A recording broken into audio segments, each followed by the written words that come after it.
Halo, assalamualaikum warahmatullahi wabarakatuh. Apa kabar Anda semua? Semoga selalu dalam keadaan sehat walafiat dan kembali bertemu dalam channel MSD, channelnya Manusia Merdeka Bang Said Didu. Assalamualaikum Bang Said Didu.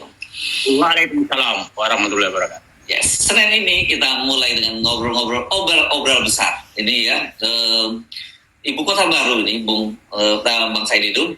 Kelihatannya mereka yang mau masuk ke sana, investor yang mau masuk ke sana ini diberi oleh kata Menteri ATR ini Pak Hadi Cahyanto bisa dapat HGB 160 tahun. Wah, ini kan obral besar dan saya kira ini kalau memang serius dan kalau barangnya bagus, ini pasti banyak orang yang ngiler dong ya, banyak investor ngiler. Tapi satu sisi dengan obral besar itu saya jadi tanya-tanya, kenapa ya kok sampai gila-gilaan semacam itu gitu, Bang Said itu? Jadi setiap barang yang diobral itulah barang yang tidak laku. Oh gitu? Ya, mana setiap barang, apalagi ini obral. Kalau laku pasti makin mahal anunya ya, dia. Jadi semakin mahal. Nah, artinya pemerintah sebenarnya itu mengumumkan bahwa ide pembangunan ibu kota baru ternyata tidak laku. Jadi itu anggap aja itu pengumuman. Oke. Nah, dengan semakin tidak lakunya demikian, maka biasanya pembeli juga semakin menjauh, pembeli bagus. Kecuali pembeli yang mau datang tujuan tertentu. Tujuan tertentu bukan untuk ekonomi, bukan untuk yang lain. Nah, jadi sebenarnya itu pengumuman bagi pemerintah bahwa ide Jokowi, Presiden Jokowi untuk memindahkan ibu kota baru ternyata tidak laku secara ekonomi dan secara politik. Secara ekonomi dan secara politik. Karena faktanya secara politik sama sekali tidak mendapatkan dukungan apapun dari dan yang paling kita takutkan Mas Hersu adalah sebenarnya kita nunggu kalau Pak Presiden Jokowi sudah ngotot, maka obral berikutnya adalah obral aset-aset negara yang ada di DKI Jakarta. Nah, itu baru menarik itu ya. Itu lebih menarik itu ya. Ya, karena setelah ini diobral HGU 160 tahun, kalau tidak laku, dan saya yakin tidak laku, maka kemungkinan besar aset-aset negara, istana negara akan diobral, gedung DPR diobral, gedung-gedung lain diobral. Nah itu yang kita tunggu pengumuman berikutnya. Nah, sudah disampaikan bahwa gedung-gedung itu nanti sudah diinventarisir oleh Departemen Keuangan, tapi pada waktu itu memang ada beberapa pola gitu ya, ada yang juga yang disewakan gitu ya, tapi juga ada yang akan dijual kan. Jadi sebenarnya kalau itu terjadi nggak terlalu mengejutkan juga nantinya. Nah, di sinilah kita lihat bagaimana nasionalisme seseorang sangat penting untuk mengelola negara. Anda bisa bayangkan Menteri ATR BPN ini adalah Jenderal Bintang 4, mantan Panglima TNI, ya kan? Ternyata tidak kaku mulutnya menyatakan bahwa akan memberikan HGB kepada investor yang mau datang ke ibu kota negara. Tidak kaku mulutnya, tidak kaku. Nah, apa bayarnya Bang? Sorry. Ini kan rata-rata tuh HGB itu biasanya berapa dan bagaimana Pak pengalaman negara-negara lain tuh? Jadi saya tidaklah yang punya apartemen kan dapat HGB itu 30 tahun kan. Tidak pernah punya hak milik. Nah, jadi saya ingin menggambarkan bahwa tidak ada fakta menyatakan bahwa ibu kota baru negara itu akan menarik bagi pembangunan ekonomi. Tidak ada fakta apapun di dunia. Mas Heru pasti tahu kalau yang pernah ke Washington dengan New York itu jaraknya dekat 250-300 meter. Ya 2 jam naik kereta ya, kalau ya naik kereta itu 2 jam ya. Canberra dengan Sydney itu 250 km, itu penduduk 100 tahun lalu, itu penduduk Canberra tetap 400 ribu orang, penduduk Australia, penduduk Sydney 6 juta. Nah, jadi tidak pernah Den Haag dengan Amsterdam sama, tidak, Amsterdam tetap lebih maju daripada Den Haag, padahal cuma 1 jam nggak jauh. Lebih dekat itu ya Den dan Amsterdam itu jauh lebih dekat ya. Jauh lebih dekat. Putrajaya dengan Kuala Lumpur. Nah, itu tidak Kuala Lumpur tetap lebih maju. Jadi pasti orang paham bahwa ini jualan memang tidak laku, tapi dipaksakan untuk tidak laku. Nah, Saya mendapatkan serangan dari para istilah saya itu para penyembah rezim, bukan lagi karena tidak pakai otak lagi. Menyatakan ya otak kalian yang sudah nggak penting, nggak paham metode sekarang. Saya bilang bukan, tidak ada negara manapun yang menyerahkan ibu kotanya itu dimiliki oleh orang lain, kemudian dia menjadi penyewa. Kalau memang pikiran Anda udah benar demikian, ngapain juga kita beli alat pertahanan keamanan yang mahalnya kita ketulungan, belum tentu ada perang. Nah, kalau perlu nanti kalau nggak mau perang aja baru kita nyewa F-16, F-35, Sukhoi gitu. Ngapain memelihara itu mahal sekali.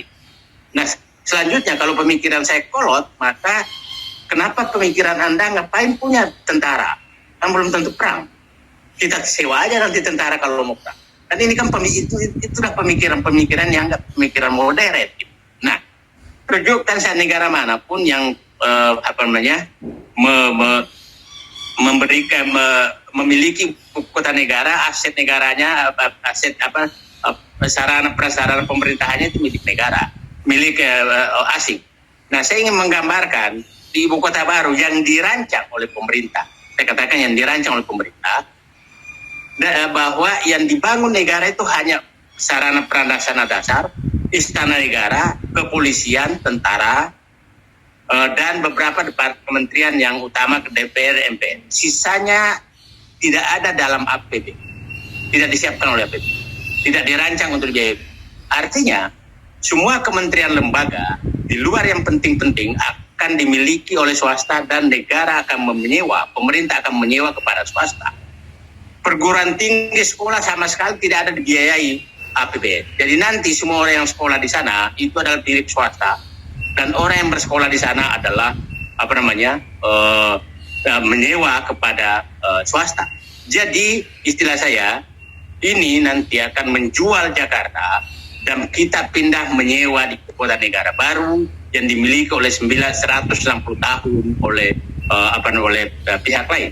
Saya ingin menggambarkan Mas Kensu, angka 160 tahun ini saya memang awal-awal tuh agak mencari alasan kenapa Pak Sofian Jalil yang kita kenal itu bekerja cukup baik di kementerian manapun. Itu orang menurut saya mulai dari Menko Info, Menteri BUMN, Menko Perekonomian, Kepala Bappenas, kemudian MPR, tidak ada masalah, tahu-tahu diganti mendadak. Apakah memang bahwa ini tujuannya untuk tanda kutip mengobral ibu kota? Itu saya nggak tahu. Nah, tapi saya katakan 160 tahun itu kita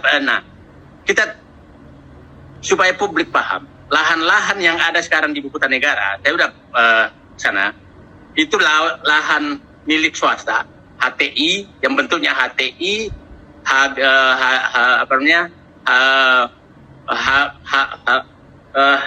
HPH, kemudian HGU. Nah, itu milik swasta dan ada beberapa hak milik. Sekarang yang perlu kita waspadai adalah jangan sampai sebenarnya pemilik lama ini mengkonversi tanahnya, jadi bukan dibeli negara, karena kemungkinan negara tidak memiliki uang untuk mengganti rugi mereka. Maka hanya orang ini yang diberikan izin untuk mendapatkan HGB selama 160 tahun. Artinya, ini kita tidak tahu ada apa di balik layar antara pemerintah dengan pemilik HGU, HGI, dan izin pertambangan. Karena kita sampai detik sekarang, kita belum pernah mendengar berapa dana pembebasan lahan. Jadi siapa tahu sebenarnya sekarang tidak terjadi pembebasan lahan, hanya pengalihan hak, bahwa yang memiliki tanah sekarang itu memiliki hak untuk HGB selama 160 tahun. Kalau HGU itu berapa dan HPH berapa tahun ya? Ya, HGU biasanya 35 tahun.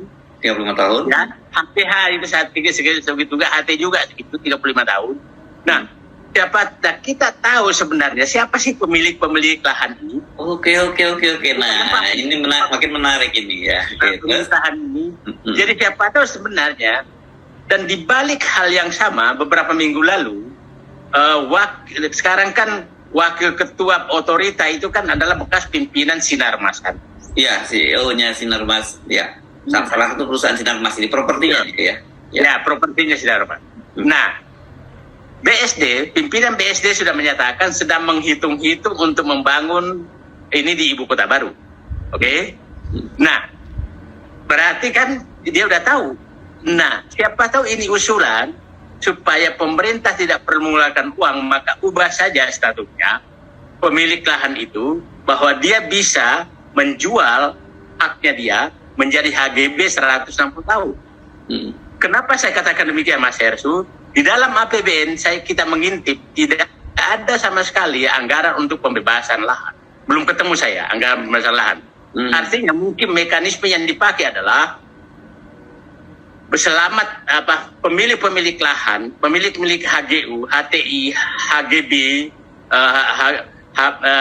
kemudian izin usaha pertambangan IUP itu dikonversi menjadi HGB yang bisa diperpanjang 160 tahun. Akhirnya nanti mereka lah yang mengundang asing, mengundang investor datang memanfaatkan haknya, maka menjadi kaya raya lah para pemilik lahan yang ada di calon ibu kota negara. Itu Mas Her. Waduh, serem banget ya. Saya bayangin gini ya, ibu kota negara kita 160 tahun. Seingat saya ini yang Hong Kong misalnya gitu ya, dulu disewa oleh Inggris dari Cina itu nggak sampai 100 tahun juga ya, cuma 99 tahun kalau nggak salah itu ya. Ya. Nah, 99 tahun dan sekarang itu kan tetap walaupun sudah masuk ke Cina tapi tetap kayak otonomi kan, nggak disadari apapun. Jadi kayak negara sendiri, negara dengan sistem yang berbeda gitu ya. Ada dua negara dengan sistem yang berbeda. Ya. Nah, kita sekarang menduga, Mas Hersu, kan secara ekonomi saya katakan tadi, saya gambarkan ekonomi ibu kota baru itu kira-kira di awal-awal ibu kota baru itu kira-kira yang penduduk ibu kota baru itu maksimum 200.000 orang. Perkiraan saya, karena yang pindah kan hanya ASN, anggota DPR dengan keluarganya, kemudian TNI, Polri, penegak hukum, mungkin 200.000. 200.000 itu, Anda bisa bayangkan penduduk Jakarta itu 11 juta. Kalau siang itu 20 juta orang yang ada di Jakarta. Nah, 200.000 itu sama dengan satu kecamatan. Satu kecamatan di Tangerang, di Bekasi. Nah, kalau penduduk 200.000 Mas Hersu, yang menariknya bahwa penduduk ini adalah orang-orang yang tinggal dengan pendapatan yang sangat minim karena dia gaji ASN, gaji polisi, gaji tentara, yang habis sudah uang cicilannya dipakai untuk menyicil rumahnya di tempat sebelum pindah. Habis uangnya untuk membiayai sekolah anak-anaknya. Jadi kira-kira dia hanya bisa punya jajan, uang belanja di luar kewajiban. Mungkin perkiraan saya 200.000 rupiah sebulan. Kalau 200.000 sebulan, maka yang laku tuh hanya beli bakso. Jadi beli bakso. Tidak mungkin ada untuk jalan-jalan ke mall. Tidak mungkin ada itu. Karena, jadi pebisnis juga paham ini tidak mungkin secara ekonomi datang ke sana. Karena itu hanya jualan bakso yang akan ada. Ada di sana. Nah, sekarang, dengan tidak laku secara ekonomi, kira-kira investornya siapa sih, Mas Hersu? Siapa sih yang mau membangun di sana? Artinya kemungkinan besar kalau ini dipaksa tetap ngotot, maka yang datang itu adalah investor yang punya tujuan politik, tujuan politik untuk jangka panjang. Nah, yang negara yang suka melakukan ekspansi dengan tujuan politik, bersembunyi di balik bisnis adalah China.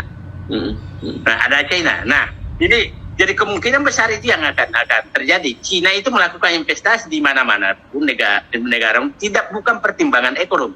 Jadi saya katakan, ke Turki dia lakukan, ke Afrika dia lakukan, ke Indonesia juga dia lakukan. Jadi kemungkinan besar karena investasi yang masuk ke ibu kota negara baru ini pasti bukan pertimbangan ekonomi, tapi pertimbangan ke politik. Maka kemungkinan besar hanyalah negara China yang masuk dengan modus investasi, bukan negara emang. Itu kira-kira.